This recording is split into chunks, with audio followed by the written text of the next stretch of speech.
Why isn't MH17 appearing on radar? MH17, do you hear me? MH17. No Mayday call, no emergency message. Malaysian Airlines Flight 17 has gone silent forever. Moments later, wreckage from the aircraft began falling from the sky. So, what exactly happened to this aircraft? How did it break apart in midair? Let's try to understand the whole story in today's video.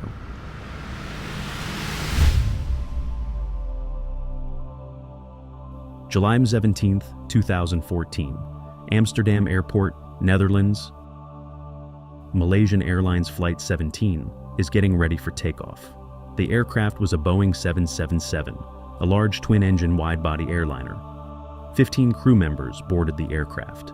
In addition, 283 passengers boarded the aircraft.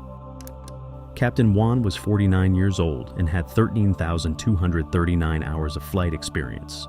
The first officer was Ahmed Hakim, who was 29 years old with 3,190 flight hours. Because this was a long-haul flight, 2 additional relief pilots were also on board, Captain Jin Leong and co-pilot Abdul Rahim.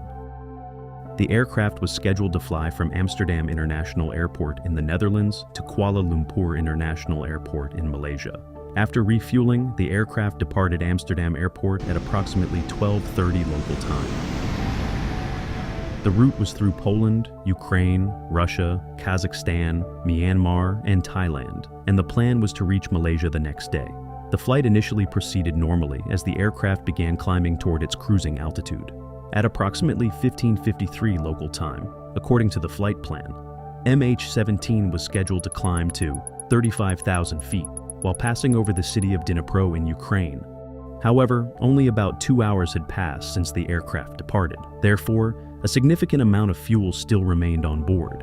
Due to the aircraft's heavier weight at that stage of the flight, it could only reach an altitude of 33,000 feet. This is normal, as aircraft become lighter while burning fuel during flight and can gradually climb to higher cruising altitudes. Meanwhile, another Singapore Airlines aircraft was flying in the same airspace at an altitude of 33,000 feet. So, both planes were at the same altitude. The MH17 crew informed ATC that they were unable to climb to 35,000 feet. They therefore requested permission to remain at 33,000 feet. Since both aircraft were at the same altitude, air traffic control instructed the Singapore Airlines flight to climb to 35,000 feet. A few minutes later, the MH17 crew reported worsening weather conditions and requested a slight deviation from their route. They requested a deviation of approximately 20 nautical miles. ATC approved it. Shortly afterward, the captain again requested clearance to climb to 34,000 feet. Air traffic control denied the request. MH17 adjusted its route to avoid the weather while maintaining the same altitude. After a while, ATC told them to get back on their original route. Oh, and one more thing I forgot to mention. All these communications were happening with Dnipro ATC, who was in Ukraine. At 4:20 p.m., MH17 was about to cross Ukraine and enter Russian airspace. So, Dnipro ATC contacted Russian ATC and requested permission to fly over Russia. After getting the permission, Dnipro ATC tried to contact MH17 again to inform the crew that they could now fly over Russia. But there was no response from MH17. Multiple radio calls were made in quick succession, but no response was received. Shortly afterward, the aircraft disappeared from radar displays. Dnipro ATC contacted Russian ATC once more and asked, "Is MH17 showing up on your radar? I can't see it." The Russian ATC replied, "Yes, it was showing up, but now it had disappeared." There were no emergency calls or mayday alerts. MH17 had suddenly fallen silent. What happened? How did it happen? No one knew. At that moment, the cause of the aircraft's loss remained unknown. That evening of July 17th wasn't the first plane crash. Another plane, a military one, also crashed that day. This crash happened right around the same time as the MH17 crash.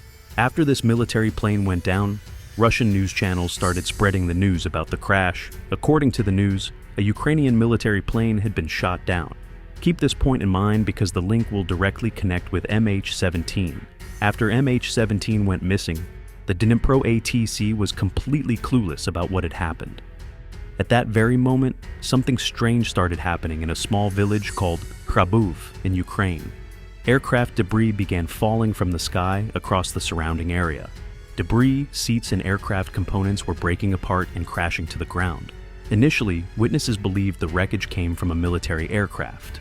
Soon afterward, passengers' bodies and luggage were also seen falling from the sky. It soon became clear that the wreckage belonged to a large commercial aircraft carrying 298 people. The passengers' severed body parts, along with their luggage, were falling from a height of 33,000 feet.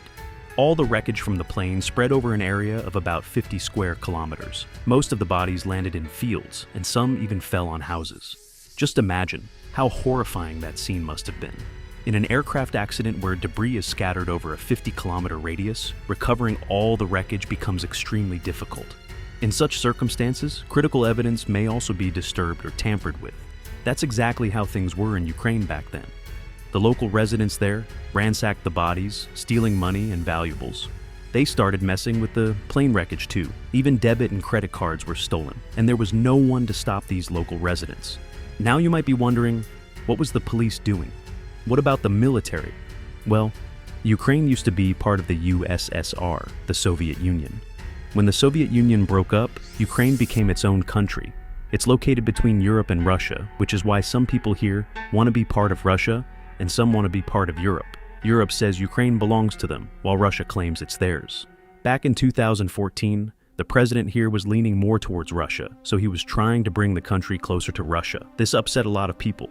Protests started, and pretty quickly those protests turned violent. Seeing all this, the president at the time just ran away and left the country, so nobody was left to control Ukraine. A new president was elected, but even then, there were lots of areas controlled entirely by the locals. No government laws applied. The same was happening where MH17 crashed. No laws, no rules or regulations. That's why there was a lot of looting. The plane wreckage was tampered with, along with trying to destroy evidences. Investigators couldn't even start their work without the locals' permission. Because of this, it took 2 to 3 days just to get permission to investigate. Even then, they were allowed only at gunpoint. The locals could stop the investigation whenever they wanted. It basically meant a lot of arbitrary was going on. Seeing all this, the Prime Minister of Malaysia even made an agreement stating that no pressure should be put on the investigators. But that didn't help much because there was basically no law here. Maybe that's why it took about 4 to 5 months to collect all the wreckage. By then, the bodies had decomposed quite a bit. Still, out of 298 people, 292 bodies were identified. By December 2014, all the plane wreckage that could be recovered was taken to the Netherlands. Now, it was time to uncover the mystery of how MH17 disappeared from the radar without any mayday call or emergency message. When investigators examined the wreckage of the plane, they noticed something strange. Investigators observed numerous small holes in the aircraft fuselage, with burn marks around many of the holes. Many of these holes showed inward deformation. This indicated that high-velocity fragments had struck the aircraft from outside, and there were hundreds of such impacts across the wreckage. But what could it be? Well, the investigators here figured out that this could only happen if a missile had exploded. Most of the holes in the wreckage were near the cockpit on the left side. That means the missile must have exploded close to the cockpit. Many missiles use infrared sensors that detect heat signatures and guide the weapon toward the target. Since the hottest part of a plane is the engine, these missiles track the engine's heat and go straight for it. But with the MH17, that wasn't the case. It didn't hit the engine. Instead, it went near the cockpit and exploded. It didn't crash into the plane. Considering all this, the investigators realized that this missile wasn't heat-seeking. It was a radar-guided missile. These kinds of missiles are surface-to-air missiles launched from the ground. This vehicle has a complete radar system inside. It tracks all objects flying in the sky, and when it's launched targeting a plane, the software inside the launcher analyzes all the details of the plane, like what direction is the plane heading, what's its altitude, how fast is it flying. Using all this info, the missile is launched in that exact direction. Just seconds after launch, it speeds past supersonic speed and moves toward its target at over 3 times the speed of sound. This missile also has a small guidance system that follows signals from ground radar. The launcher keeps sending the plane's info to the missile, and the missile uses that info to navigate and reach its target. Inside this missile, there are tiny pieces of metal. When the radar inside detects that it's very close to the target, it explodes. As it blasts, these small metal pieces scatter all around. This missile system can reach altitudes of up to 80,000 feet, twice above the typical cruising altitude of commercial aircraft. Investigators concluded that the destruction of the aircraft was not accidental. Instead, it appeared to be the result of a deliberate missile strike. But who could have done this? A team of investigators analyzed the aircraft's flight path and speed along with the missile's trajectory, which helped them estimate the missile's launch location. Their analysis suggested that the missile was likely launched from a small town called Znizhny, an area that was not under government control at the time.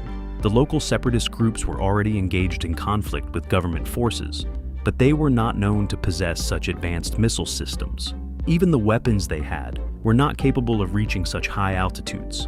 As a result, there was significant uncertainty about who had launched the missile and from which location. Investigators later determined that the aircraft had not simply disappeared from radar. Instead, it had been struck by a radar-guided surface-to-air missile.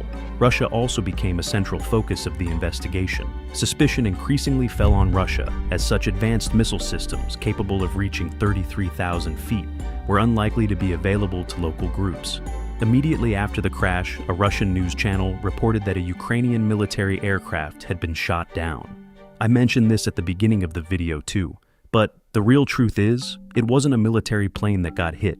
It was Flight MH17, carrying 298 people, that got shot down. Later, when it was found out that it was a passenger plane, all the Russian news about it just disappeared. After that, Russia started saying they didn't know anything.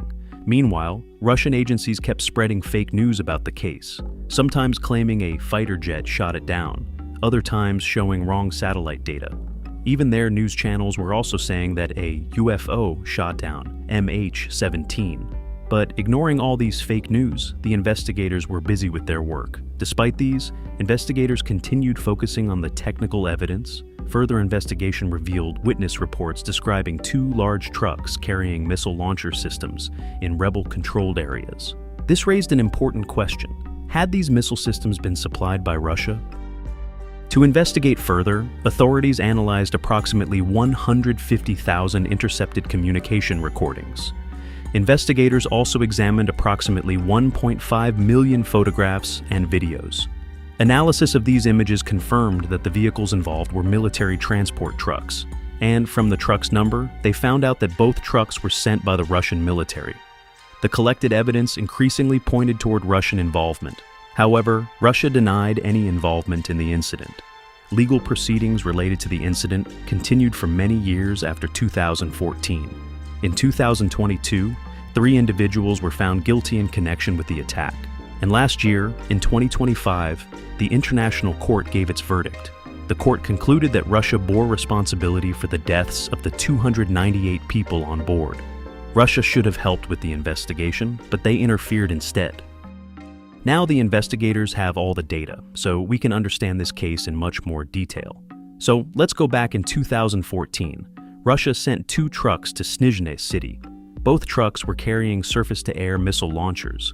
The vehicles were positioned in an open field. The full control of these trucks was in the hands of local people who were protesting against the government. 2 operators were reportedly brought in from Russia to operate the system. However, these operators lacked adequate training and experience in operating the system. This war involved a lot of short-range missiles that never went above 30,000 feet. So, planes flying over Ukraine were completely safe from any threat. Every day, dozens of planes from 62 airlines across 32 countries flew this route, but no one saw what happened on July 17th coming. The locals got their hands on a missile that could reach up to 80,000 feet. And as there was no government control at all, so these guys started targeting random targets. When the MH17 took off and was flying over Ukraine, the plane's transponder was on. On the radar, it was easy to see that it was a commercial plane, not a military one. You could even see the plane's model, but those inexperienced operators didn't even check what kind of plane they were targeting. Later, the operators claimed they could not clearly identify the aircraft on their radar system. Technically, that shouldn't have happened. There shouldn't only been a single dot showing unless the radar was malfunctioning. Or maybe, because the radar was small, it couldn't communicate properly with the aircraft. But still, they shouldn't have attacked an unknown object unless it seemed like a real threat. The operators should have known that it could target something at 80,000 feet. Dozens of commercial aircraft routinely fly through this air corridor every day, so the first step should have been to make contact with that unknown object. Despite this, the missile system was launched without properly identifying the target. Within seconds of launch, the missile accelerated beyond the speed of sound. Whether the pilot saw the missile or not, no one can say for sure. But even if he did, he had no options left. Commercial aircraft do not have defensive systems against missile attacks. So, other than accepting death, there was nothing the pilot could do.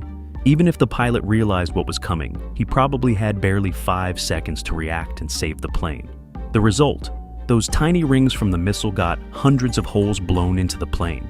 These rings tore through the passengers' bodies. The damage was on the left side of the cockpit, which instantly killed all the pilots. The aircraft likely experienced rapid decompression.